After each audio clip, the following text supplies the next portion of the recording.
وخصوصا إلى روح الحاج عبد الله بن علي الحداد وأصوله وفروعه، ثم إلى روح شيخنا وعلمنا جميع الأولياء والصالحين من مشارق الأرض إلى مغاربها ووالدينا ووالديكم وأمواتنا وأموات المسلمين أجمعين، أن الله يغفر لهم ويرحمهم ويعز درجاتهم من الجنة ويعيد علينا بركاتهم وأسرارهم وأنوارهم وعلومهم ونفعهم بالدين والدنيا والآخرة على هديهم وعلى من وصلنا وعلى من مشايخنا إلى حضرة الحبيب محمد صلى الله عليه وسلم. الفاتحة. أعوذ بالله من الشيطان الرجيم. بسم الله الرحمن الرحيم.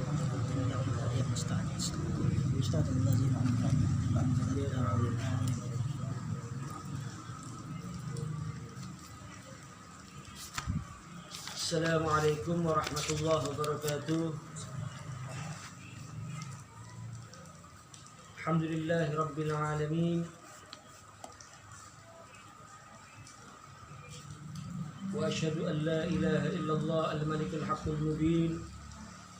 Wa asyhadu anna sayyidana Muhammadan abduhu wa rasuluh. Shadiqul wa'dil amin. Allahumma salli wa sallim wa barik wa karim ala asyrafil anbiya'i wal mursalin wa imamil awwalin wal akhirin, habibina wa syafi'ina qurrati a'yunina nuri qulubina Muhammad wa ala alihi tayyibin at-tahirin wa ashabihi al-akramin al-muhtadin wa ala tabi'in wa man tabi'ahum bi ihsan min yawmina hadha ila yaumiddin. Amma ba'd. Rabbi shrah li sadri wa yassir li amri wahlul 'uqdatam min lisani yafqahu qawli. Para pemirsa yang dirahmati Allah Subhanahu wa taala, alhamdulillah malam hari ini kita kembali dipertemukan. Mudah-mudahan pertemuan ini walaupun lewat dunia maya menjadi pertemuan yang barokah dan manfaat. Salawat serta salam kita haturkan, kita hadiahkan kepada manusia yang dengan satu kali salawat saja kepada beliau Allah Subhanahu wa ta'ala menulis bagi kita 10 kebaikan, menghapus dari kita 10 kejelekan, dan mengangkat derajat kita 10 derajat. Beliau junjungan kita, teladan kita, Nabi besar Muhammad sallallahu alaihi wa alihi wasallam. Para pemirsa yang dirahmati Allah Subhanahu wa ta'ala, di malam hari ini kita akan melanjutkan pembahasan mengenai as-shaum dari kitab An-Nasaihud Diniyah wal Wasaya Al-Imaniyah karya Qutbil Irsyad Al-Habib Abdullah bin Alawi Al-Haddad radhiyallahu anhu. Setelah dalam pertemuan yang lalu menjelaskan hal-hal yang berkaitan dengan Ramadan, maka di malam ini juga masih melanjutkan pembahasan mengenai keutamaan Ramadan.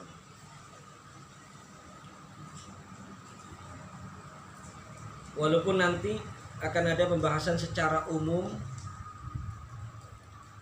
bagi orang yang berpuasa dan keutamaan orang yang berpuasa, baik itu Ramadan ataupun di luar Ramadan, serta adab-adab orang yang berpuasa.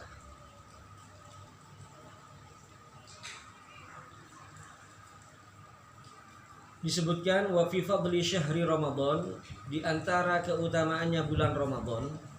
Qala Rasulullah sallallahu alaihi wasallam, Rasulullah SAW bersabda,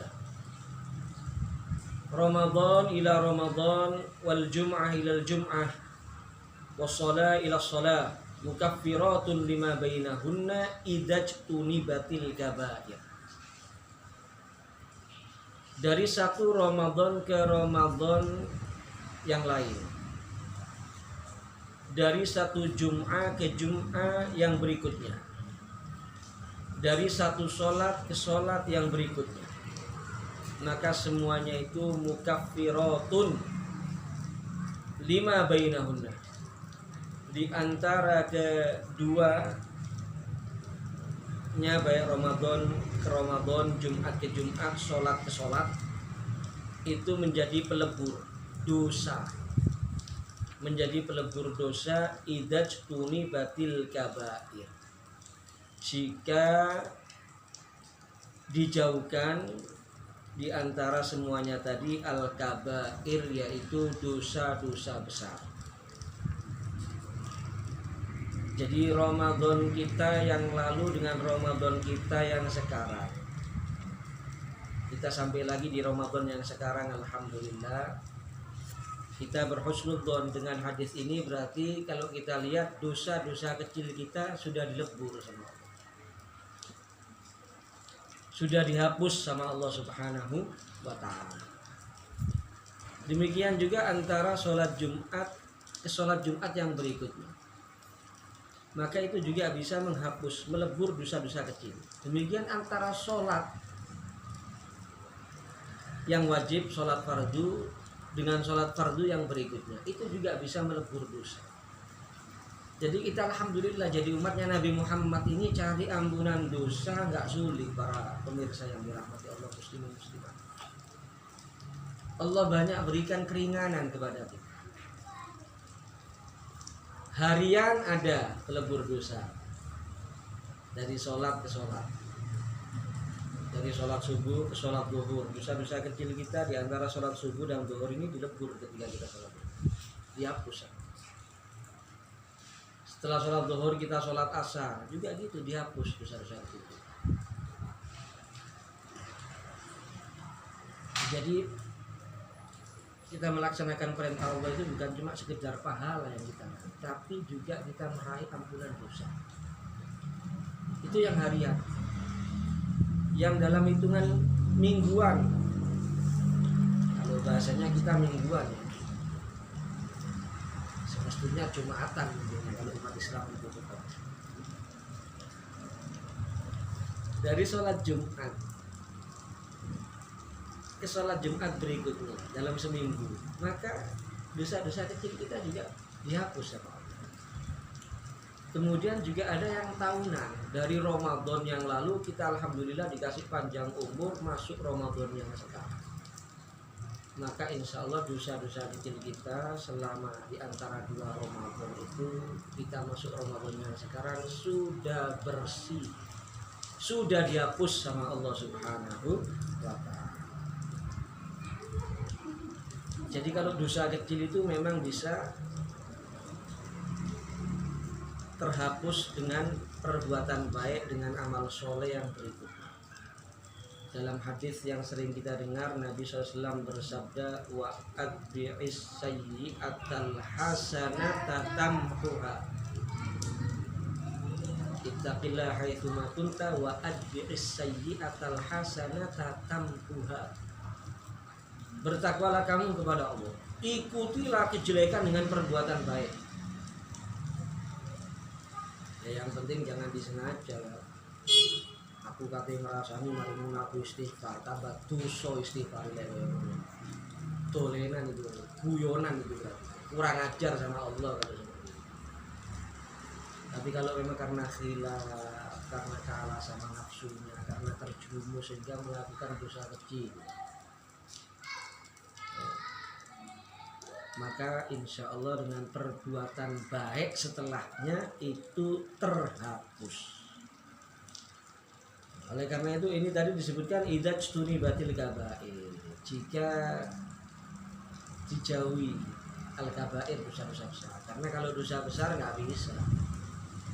Kalau dosa besar itu tobatnya harus taubatan nasuha, harus bertobat, nggak bisa dihapus dengan perbuatan baik, dengan amal soleh. Sahibul Zubat Al-Imam Ibn Ruslan beliau menyatakan wa a'ridit taubata wahyan nadamu alartika bima alaika yahrumu tahqiquha iqla'uhu fil hali wa azmi tarkil audi fi istiqbali wa in ta'allaqat bihaqqil adami la budda min tabri'atin buddi. Kata Imam Ibn Ruslan, orang tobat itu ada beberapa syarat. Yang pertama an-nadamu, harus nyesel. Jadi kalau dosa besar itu memang harus diniat tobat betul, nyesel dia. Ya, bukan tobat tapi nggak serius, terus aku tobat tapi guyonan, nggak bisa. Nyesel itu mungkin walaupun nggak matanya yang nangis, hatinya yang nangis, itu nyesel namanya. Ya, kalau dosa besar dia minum komer, dia misalnya nggak sholat, Ramadan nggak puasa, berzina, durhaka sama orang tua, judi, maka itu semua termasuk dosa-dosa besar. Kalau kepingin dapat ampunan dihapus gimana? Ya nggak bisa, dilebur dengan dari Ramadan ke Ramadan, sholat Jumat ke sholat Jumat, ya sholat Zuhur ke sholat Asar, menjadi pelebur, ya pengampun nggak bisa. Kalau itu dosa besar, harus taubatan nasuha. Yang pertama syaratnya apa? Nyesel. Wahyan nagamu.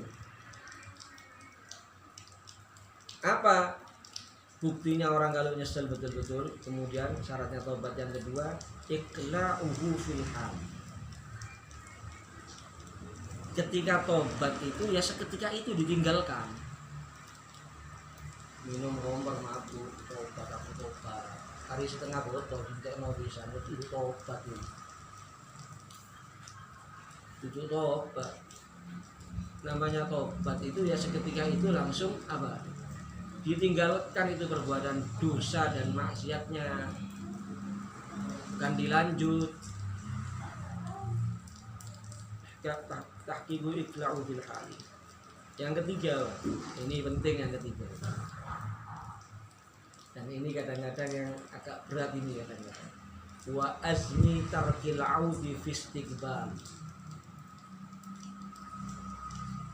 Punya tekad yang kuat betul-betul, sungguh-sungguh untuk tidak mengulangi lagi.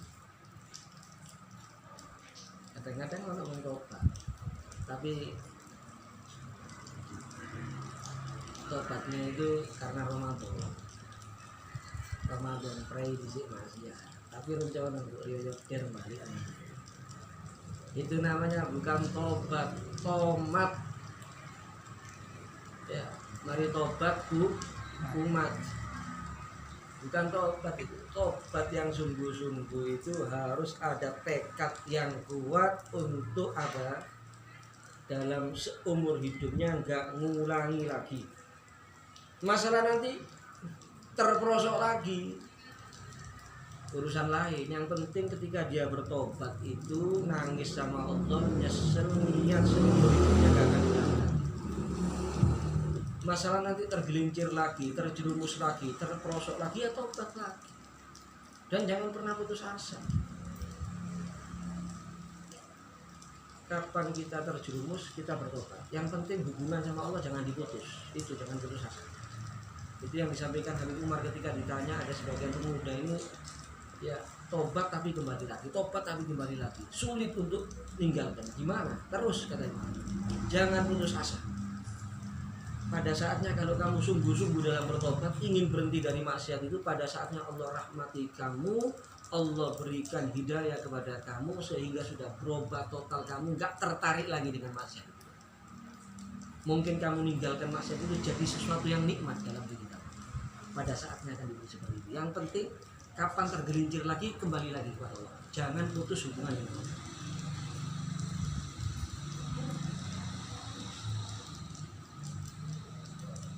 Jadi harus ada tekad yang kuat. Kalau orang itu mau dikatakan taubatnya itu taubatan nasuha atau taubatan shadiqah.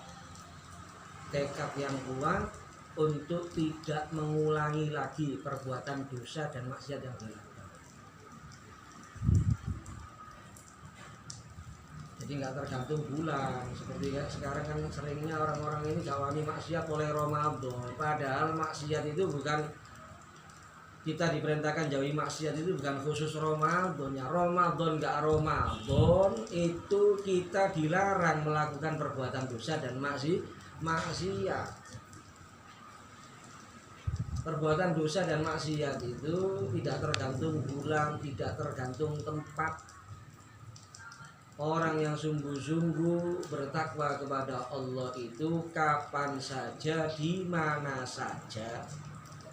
Ada orang, nggak ada orang, dia nggak berani maksiat. Itu namanya bertakwa, takut kepada Allah. Kalau ada orang nggak maksiat, nggak ada orang nggak ada. Kalau ada orang nggak maksiat, nggak ada orang berani berani maksiat, berarti itu bukan takut kepada Allah, itu takut kepada makhluknya Allah. Gak ada yang lihat, berani dia ngambil sepeda motor, harus ketok kawani, tapi aja harus ketok wani harus duduk ya, kandangi lo. Itu namanya bukan takut kepada Allah kalau gitu.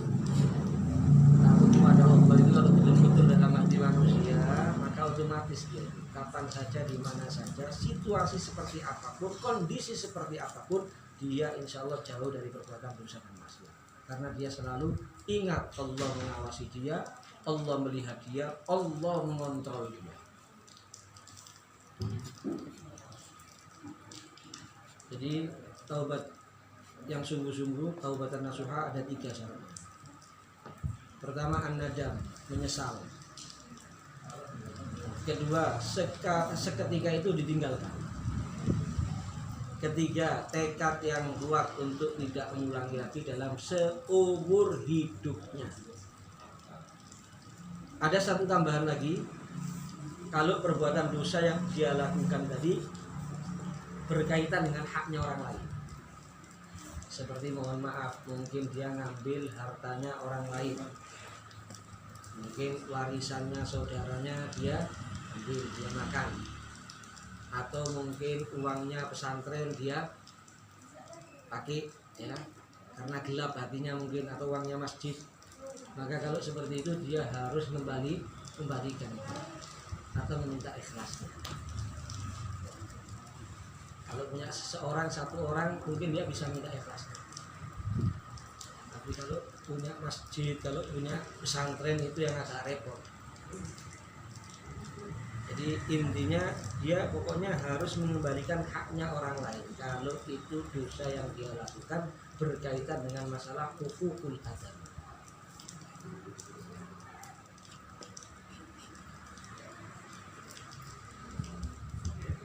Kemudian selanjutnya waqala alaihi salatu wassalam fi syahri Ramadan. Rasulullah SAW juga bersabda dalam masalah bulan Ramadan. Dan ini sebetulnya kemarin sebelum kita masuk bulan Ramadan, ketika saya menyampaikan khutbahnya Nabi menjelang Ramadan kepada para sahabat, sudah dijelaskan ini. Huwa syahrus sabr. Ramadan itu bulan kesabaran. Was-sabru thawabuhul jannah. Dan sabar itu pahalanya adalah surga. Jadi kita selama Ramadan ini digembleng untuk jadi orang yang sabar, khususnya sabar untuk memerangi nafsu kita. Ya kan? Kita lapar,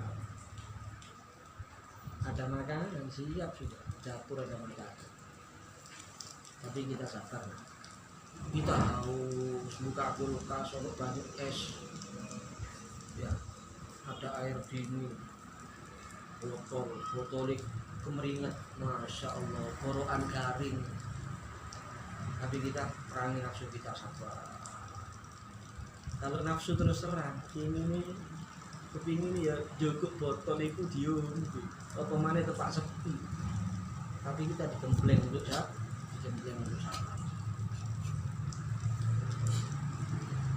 Istri kita yang halal, istri yang halal, apalagi al-afu, mohon maaf, kadang-kadang manten baru mas. Istrinya halal, tapi nggak boleh kan kalau siang hari Ramadan untuk mendatangi istri, menggauli istri.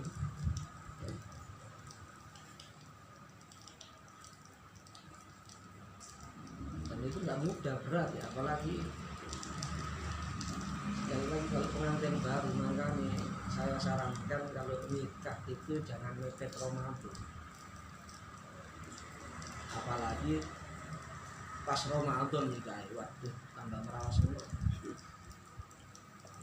Kadang-kadang ada Ramadan akad nikah atau Syakban akhir akad nikah. Wah, ini bahaya ini. Kalau seperti ini habis sahur keluar aja, nanti mau maghrib kurang 5 menit baru pulang. Kalau tidak bahaya soalnya. Bisa kena kafaratul uzma. Bisa kena kafaro yang besar. Bagi orang yang berhubungan intim di saat puasa di bulan Ramadan.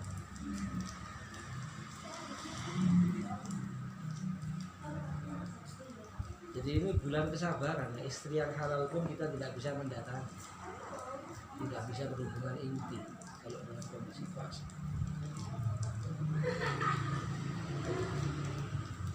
Wasabru thawabul jannah, dan orang yang sabar itu pahalanya surga. Kalau orang itu sudah sabar bisa merangi nafsunya ya, sehingga dia dengan memerangi nafsunya bisa melaksanakan yang diperintah Allah, menjauhi yang dilarang Allah, ya maka otomatis pahalanya surga. Kalau orang itu sudah sabar jadi orang yang taat, yang diperintah Allah dilaksanakan, kemudian dia sabar, dia menjauhi maksiat yang dilarang oleh Allah, dia jauhi, dia tinggalkan, maka orang yang seperti itu pahalanya surga. Karena dia menjadi hamba Allah yang bertakwa.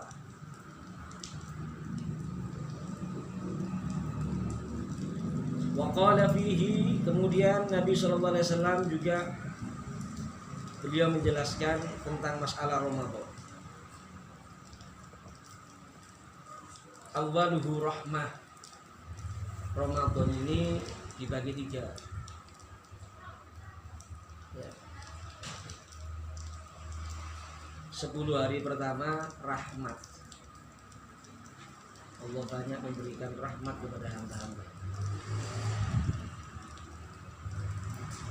Dan sudah kita lalui 10 hari pertama tanpa terasa, sangat cepat sekali berlalu. Malam ini kita sudah masuk malam 13 Ramadan.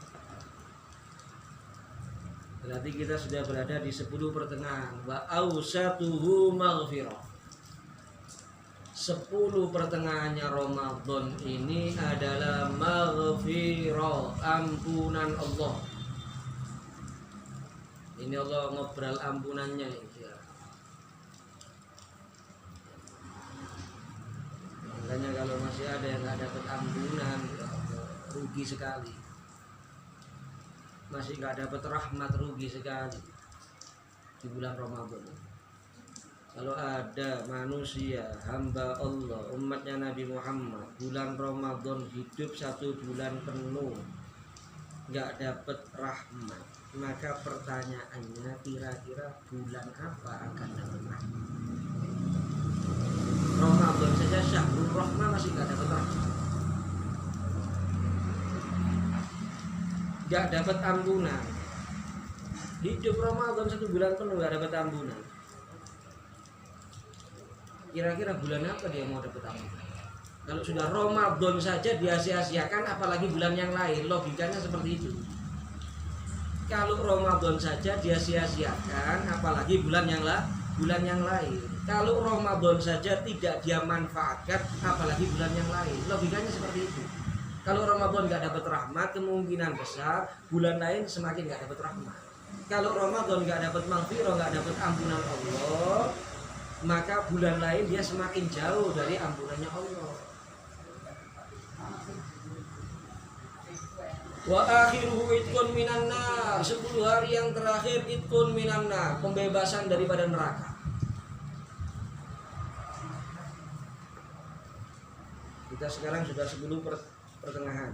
10 terakhir itqun minan nar. Banyak hamba-hamba Allah, umatnya Nabi Muhammad yang disestempel oleh Allah jadi orang yang bebas dari api nerakanya Allah Subhanahu wa ta'ala. Berarti dia akan jadi ahlul jannah, jadi penghuni surga.